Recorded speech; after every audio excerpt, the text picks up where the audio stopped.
Muy buenos días, mi nombre es Gustavo Gómez y a continuación les voy a pasar a demostrar la clase denominada Física 1 de electromagnetismo, denominada fuerza eléctrica y campo eléctrico.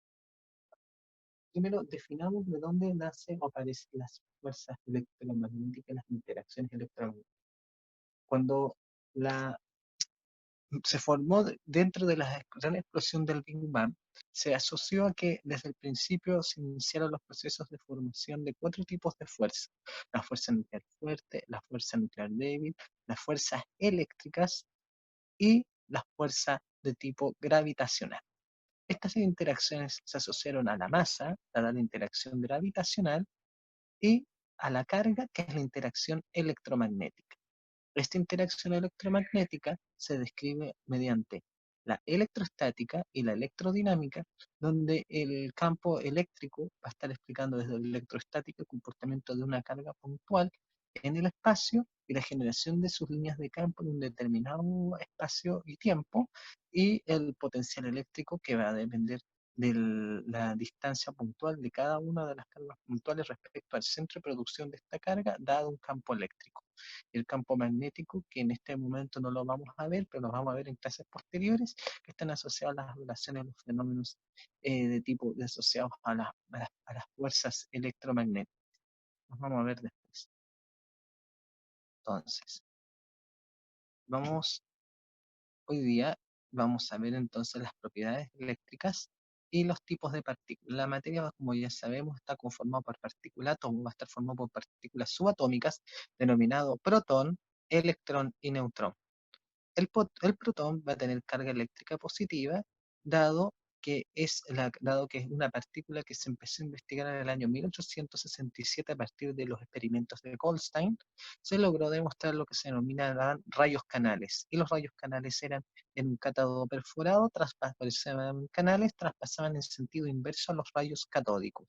Estos tenían, mediante la relación carga-masa, se puede determinar que tenía una masa de 1,67 por 10 elevado a menos 27 kilogramos. A su vez, el electrón se descubrió a partir del experimento de Millikan en el año 1919 a 1927, determinando mediante la ley de Thomson y la relación carga-masa la masa del electrón, que era 9,1 por 10 elevado a menos 31 kilogramos.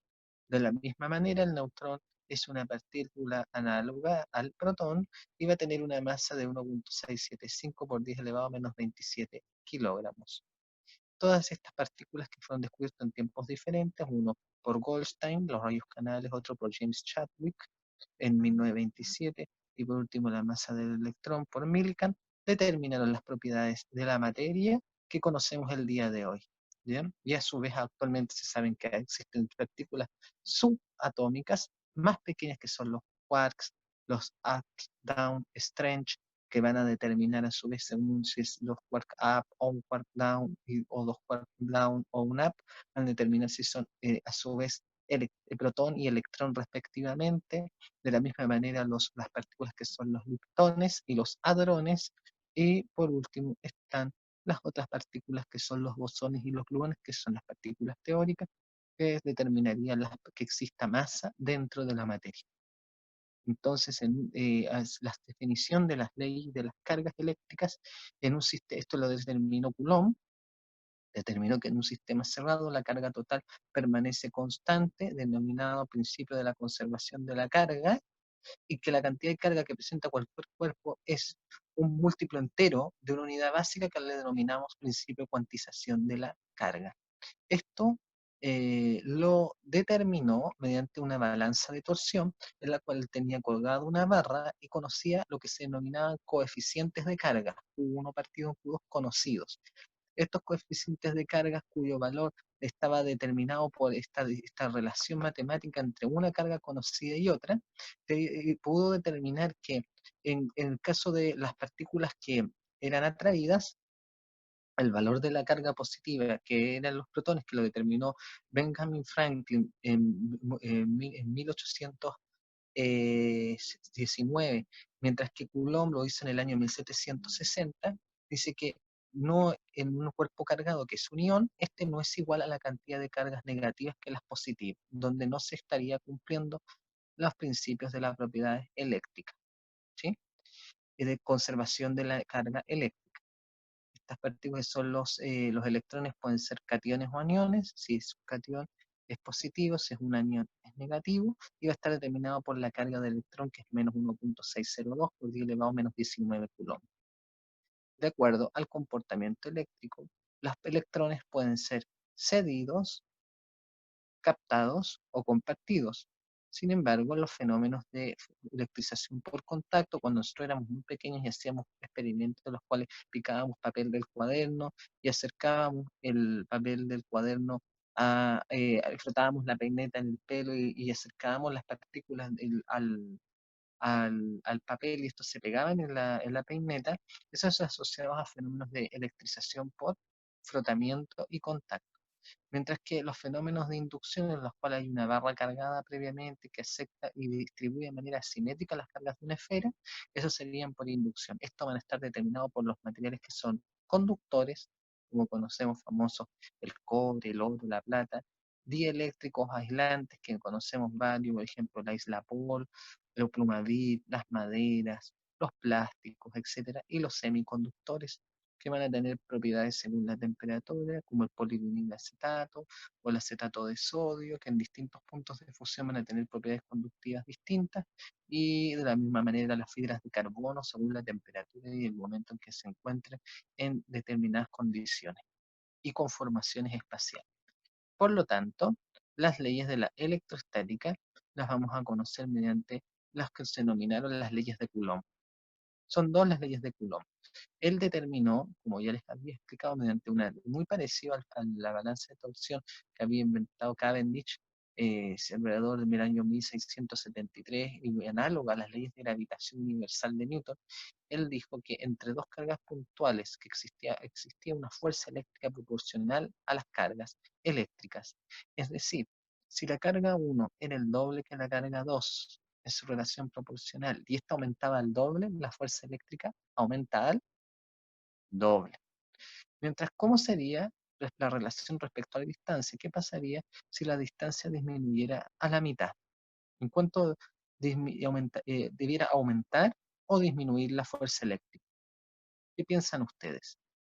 ¿Que debiera aumentar al, si se reduce a la mitad, se debiera cuadruplicar? Si se reduce a la tercera parte, se debiera aumentar 9 veces.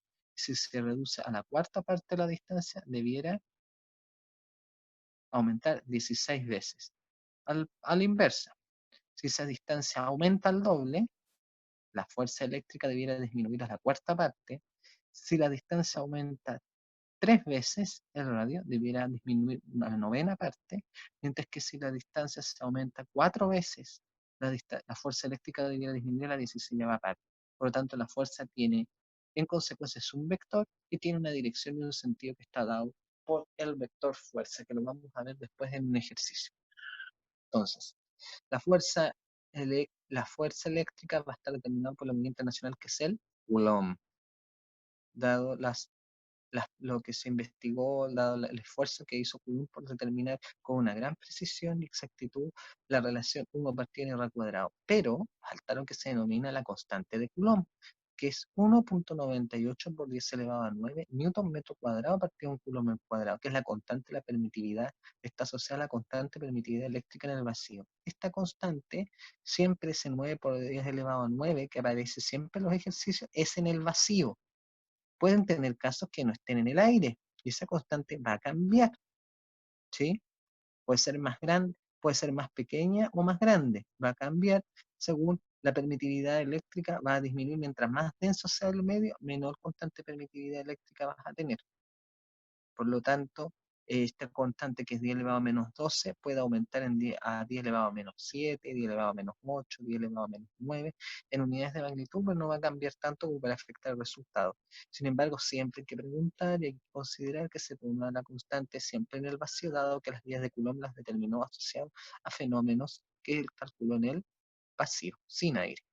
Cuando las cargas se encuentran en el vacío, entonces 1 partido en 4 veces pi por teta sub cero, que va a estar dado por el área de la esfera que está generando un campo eléctrico asociado a la distribución de cargas en el espacio, va a estar determinando la constante de permitividad y la constante de Coulomb, que es 9 por 10 elevado a 9 Newton, metro cuadrado, Coulomb cuadrado, partido en Coulomb cuadrado. ¿Sí?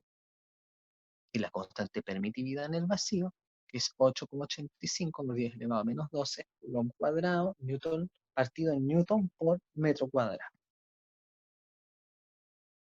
Entonces, Coulomb pudo definir y se adelantó muchos años a la época que él vivía, 100 años aproximadamente, que fue Benjamin Franklin con el uso del pararrayo y de otros experimentos que diseñaron, dijo que es válida para cargas puntuales en medios homogéneos, es decir, no para cargas difuminadas ni cargas separadas, sino que tienen que ser cargas puntuales. Por otra parte, la fuerza eléctrica entre dos cargas es independiente de la presencia de otras cargas. ¿Sí? Por el principio de superposición de masas. Y las cargas de igual signo se repelen, mientras cargas de igual signo se atraen. Como el típico juego de los signos. Personas de iguales características se repelen, personas de distintos sexos opuestos se atraen, o de gustos distintos se atraen. La fuerza de interacción eléctrica es de tipo conservativo. ¿Sí? Por lo tanto, en un sistema de tres partículas, yo siempre voy a analizar respecto a una partícula, ¿ya? No generalmente a dos partículas a la vez, sino que una a la vez. Y por lo tanto, por ejemplo, aquí imagínense que F12, la fuerza del Q1, Q2, es de atracción, donde Q fuese negativo y Q1 sería positivo. Por lo tanto, el vector se acerca hacia la derecha, mientras que la fuerza de Q2 a Q3 se atraen, por lo tanto son de signo opuesto, siendo negativo Q2, Q3 debería ser positivo. Ahora si hubiéramos analizado el campo de fuerza eléctrica asociado entre Q1 y Q3, estas dos se hubieran repelido, por lo tanto el vector se hubiera dirigido hacia allá y el vector Q1 se hubiera dirigido al lado opuesto. ¿Sí? Eso es lo que hubiera ocurrido. Ahora vamos a analizar algunos ejercicios para ver cómo se relacionan la fuerza eléctrica y la fuerza gravitacional.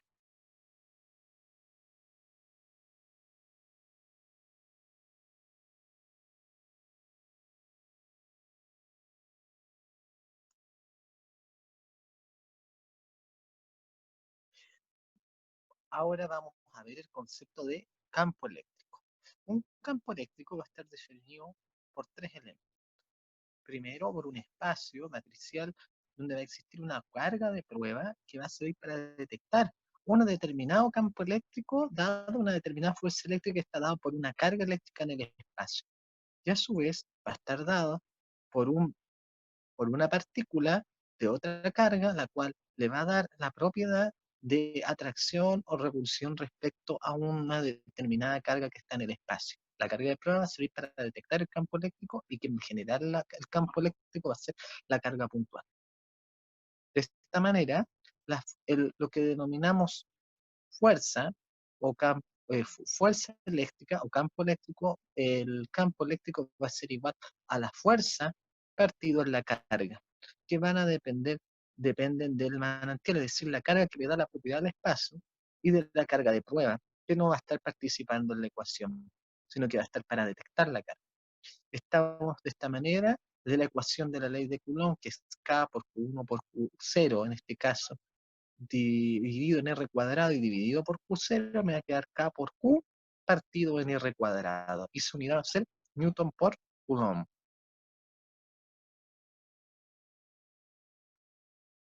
Por otra parte, esta fuerza, la carga es mayor a cero cuando la carga generadora del campo y la carga exploradora positiva siempre es positiva para generar la detección. Siempre se consigue como convencional, ¿sí? Para poder generar una determinada distancia. Entonces, en cualquier punto del campo eléctrico hay un campo eléctrico homogéneo que va a estar dado por la relación K por Q1 partido en R cuadrado por el vector en X tongo, en este caso de U vector R.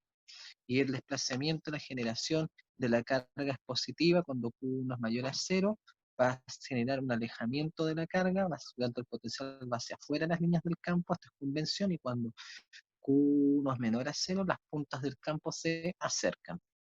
Entonces el campo producido por una carga puntual que ejerce esta carga está tardada por la ley de Coulomb. Y por lo tanto la fuerza eléctrica va a ser igual a Q por E. ¿Sí? Y de esta manera va a estarse analizando el signo y va a depender del signo y de la distancia de la carga del campo. Si Q1 es positivo, el vector sale hacia afuera, y si Q1 es negativo, va hacia adentro de las líneas del campo. El sentido del vector unitario no va a depender del signo de la carga, pero sí del punto donde se esté registrando, según la carga puntual, respecto a la carga puntual que está detectando el campo, la intensidad del campo eléctrico. Porque dependiendo de la ubicación espacio-temporal que le estés dando a la partícula puntual en ese espacio, va a determinar la magnitud del campo, para saber en qué punto se está detectando. Aquí vemos tres fuerzas, la sumatoria de todos los campos eléctricos por signo insistido va a ser la sumatoria de 1 más E2 más E3, dado una carga puntual de detección que es el punto P, y ahí se van a sintetizar todas las fuerzas. Entonces ahora vamos a ver algunos ejercicios.